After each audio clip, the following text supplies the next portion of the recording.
नमस्कार, स्वागत आहे आपलं राधास मॅजिक किचन या आपल्या यूट्यूब चॅनेलवर। तर आज आपण पाहणार आहोत उपवासाचा झणझणीत बटाटा वडा कसा बनवायचा, ते सुद्धा अगदी सोप्या पद्धतीने। चला तर मग आजच्या रेसिपीला आपण सुरुवात करूया। सर्वात अगोदर इथे आपण उपवासाची सुकी चटणी तयार करून घेऊयात। इथे मी एका मिक्सरच्या भांड्यामध्ये एक छोटी वाटी भाजलेले शेंगदाणे घेतलेले आहेत। यानंतर एक छोटी वाटी सुके खोबरे बारीक चिरून घेतलेले आहे। यानंतर चवीपुरते मीठ आपण यामध्ये घालून घेतलेले आहे। आता यानंतर यामध्ये आपल्याला लाल मिरची पावडर घालायची आहे। इथे मी 1-2 चमचे लाल मिरची पावडर घातलेली आहे। आता आपण हे मिक्सरला बारीक करून घेणार आहोत। पाहू शकता तुम्ही इथे आपली ही सुकी चटणी तयार झालेली आहे। आता आपण ही चटणी एका साइडला ठेवून देऊयात। यानंतर इथे मी एका भांड्यामध्ये 4 ते 5 उकडलेले बटाटे घेतलेले आहेत। आता हे बटाटे आपण चांगले स्मॅश करून घेणार आहोत। इथे मी हे सर्व बटाटे चांगले स्मॅश करून घेते। तोपर्यंत जर तुम्ही आपल्या चॅनलवरती नवीन आला असाल तर नक्कीच आपल्या चॅनेलला सबस्क्राइब करा आणि सबस्क्राइबच्या पुढचे बेल आयकॉनचे बटन दाबा, जेणेकरून इथून पुढचे व्हिडिओज सर्वात अगोदर तुम्हाला पाहायला भेटतील। आता इथे मी हे सर्व बटाटे स्मॅश करून घेतलेले आहेत। आता या बटाट्यांमध्ये आपल्याला चवीपुरते मीठ घालून घ्यायचं आहे। मीठ घातल्यानंतर यामध्ये 3 ते 4 चमचे बारीक शेंगदाण्याचा कूट घालायचा आहे। यानंतर बारीक ठेचून घेतलेली हिरवी मिरची आपल्याला यामध्ये घालून घ्यायची आहे। तुम्हाला जर खूप तिखट आवडत असेल तर तुम्ही यामध्ये मिरची आणखीन थोडीशी टाकू शकता। इथे मी 1-2 चमचे बारीक ठेचून घेतलेली मिरची घातलेली आहे। आता आपण हे चांगले मिक्स करून घेणार आहोत।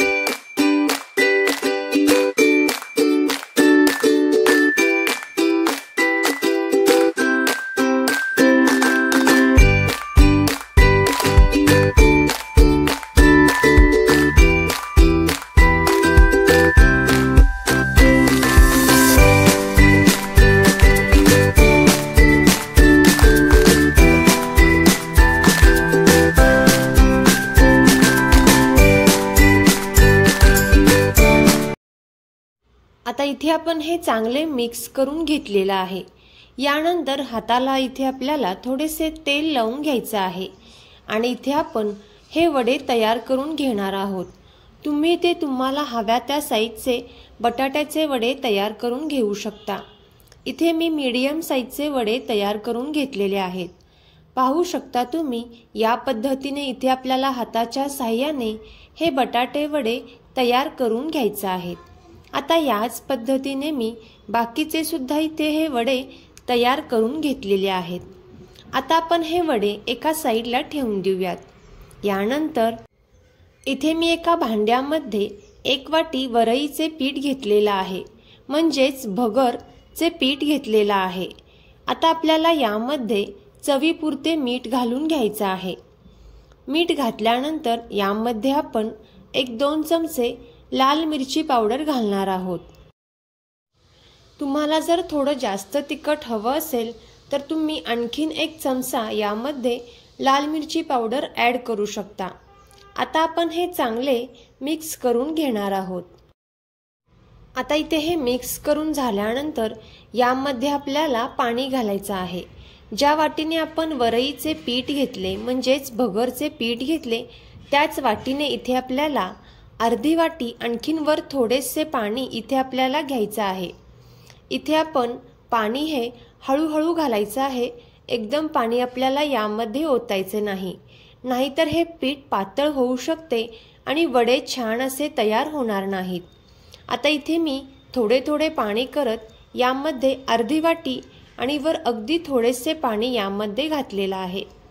या पद्धतीची कन्सिस्टन्सी आपल्याला हवी आहे। पीठ खूप पातळ केले तर वड्याला हे पीठ चिकटून राहणार नाही। यासाठी इथे आपल्याला हे पीठ थोडेसे घट्ट ठेवायचे आहे, जेणेकरून वडे जे आहे ते तेलामध्ये फुटणार नाहीत आणि पीठ छान असे वड्याला चिकटून राहील। पाहू शकता तुम्ही, या पद्धतीची कन्सिस्टन्सी आपल्याला हवी आहे।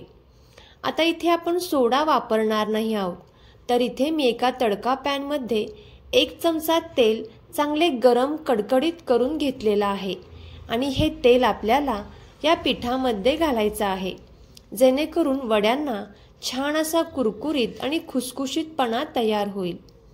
ज्याप्रमाणे आपण पिठामध्ये तेलाचे कडक मोहन घातल्यामुळे कोणताही पदार्थ खुसखुशीत आणि कुरकुरीत तयार होतो, त्याचप्रमाणे इथे हे उपवासाचे वडे देखील खुसखुशीत तयार होतील।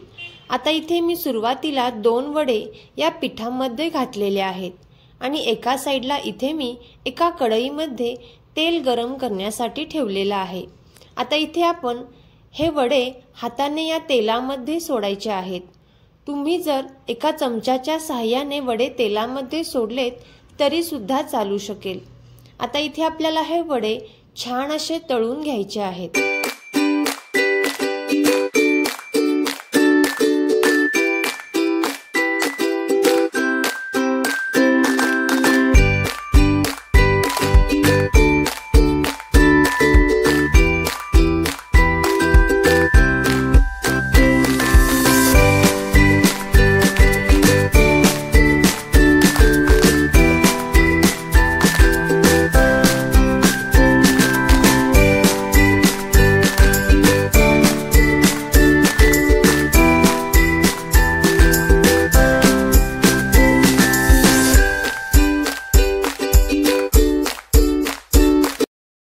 आता इथे मी याच